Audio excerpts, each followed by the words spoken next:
ऐसा बहुत कम देखने में आता है कि विपक्षी सेना किसी सैनिक की बहादुरी की दाद दे और उसकी सेना को लिखकर कहे कि इस सैनिक की वीरता का सम्मान किया जाना चाहिए।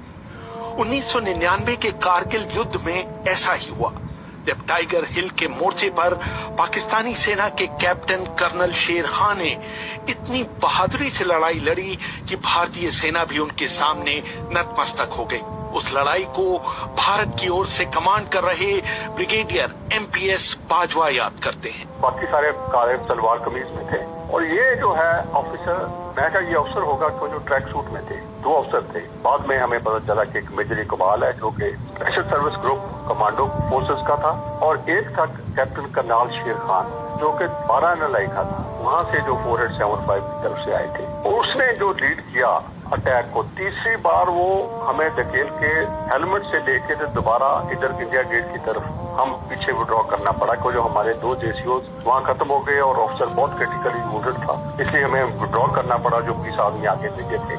रेहान जी, बात ऐसी थी जब ये खत्म हुई तो मैं ट्रायल था उस अफसर का कि वो जो नॉर्मली मैं 71 वॉर कभी लड़ा हुआ हूँ बांग्लादेश में, और मैंने कभी पाकिस्तान ऑफिसर को लीड करते नहीं देखा अभी तक। इसमें हैरानी की बात थी कि ये ऑफिसर 3 बार उनको दोबारा इकट्ठा करके लाया था और उनको लीड कर रहा था। उनको अपनी गिलगित की भाषा में बोल के हमें समझ नहीं लग रहा था क्या कह रहा है, पर उनको लीड करके इसने बड़ा सीरियसली और बड़ी बहादुरी दिखाई कि इसने हमें वहां से नीचे लेके आके तो इंडिया गेट तक ले आया। अगर वो खुदा ना खास्ता ऐसी बात होती तो ये रीइंफोर्स कर जाता और ये हिस्ट्री या कोई और होती दशा। हाल ही में कारगिल पर एक किताब Kargil the untold stories from the war लिखने वाली रचना बिष्ट रावत बताती हैं। कैप्टन कर्नल शेर खान नॉर्दर्न लाइट इन्फेंट्री के वहाँ पर 5 पोजीशंस थी जहाँ पर उन्होंने पोस्ट्स बना रखी थी और वो डिफेंड कर रहे थे टाइगर हिल को।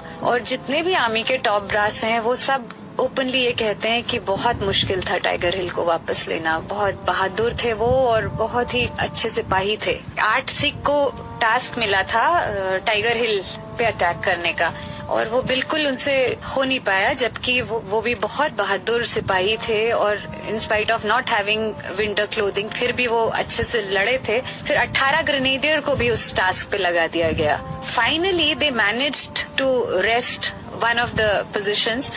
तो ये कॉन्स्टेंटली अटैक करते रहे, जबकि इतनी बड़ी संख्या में अब इंडियन आर्मी वहां आ चुकी थी। इन स्पाइट ऑफ दैट उनको शायद ये बेइज्जती बर्दाश्त नहीं हुई कि मेरे को जो मेरे देश ने काम दिया था करने के लिए वो मैं नहीं कर पाया।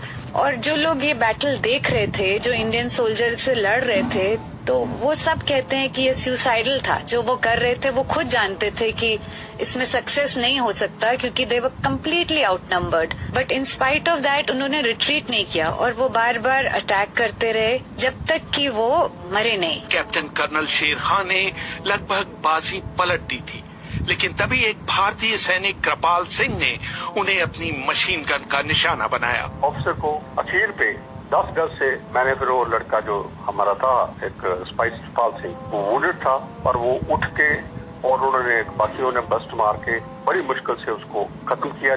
उसी टाइम पर ही वो जो अटैक है पीटर आउट हो गया। और इसकी बहादुरी देख के मैंने बोला कि जो सिविलियन पोर्टर्स भेज के उसकी बॉडी नीचे मंगवाई। मैं कहा जो वो है ट्रैक सूट वाला, वो जो लड़का सामने लीड कर रहा था, वो कोई भी हो उसको लाओ। को बाकियों को तो दफनाया वहाँ पर हमने, जितनी भी बॉडीज थी, और इसकी बॉडी स्पेशली नीचे ला के अपने ब्रिगेड हेडक्वार्टर में मैंने रखवाई। उसकी फिर जेब में से हमने लेटर्स वगैरह सारी निकाल के पढ़ी। इससे पता चला कि हमें कि ये कैप्टन करनाल गिलगित का रहने वाला था, एक गांव का, छोटे से गांव का कैप्टन था वो। मैं यूसुफ साहब से बात किया, मैं कहा मैं चाहता हूँ कि एक चिट में लिख के मैंने इसकी जेब में डाल दिया है कि कैप्टन करनाल शेर Khan of 12 NLI has fought very bravely and he should be given his due for his bravery। तो इतनी चिट लिख के मैंने उनके जेब में डाल दी। कैप्टन कर्नल शेर खान का जन्म उत्तर पश्चिम सीमांत प्रांत के एक गांव नवाकिले में हुआ था। उनके दादा ने 1948 के कश्मीर अभियान में भाग लिया था। उन्हें वर्दी पहने हुए सैनिक पसंद थे। उनके जब एक पोता हुआ तो उन्होंने उनका नाम कर्नल शेर खान रखा।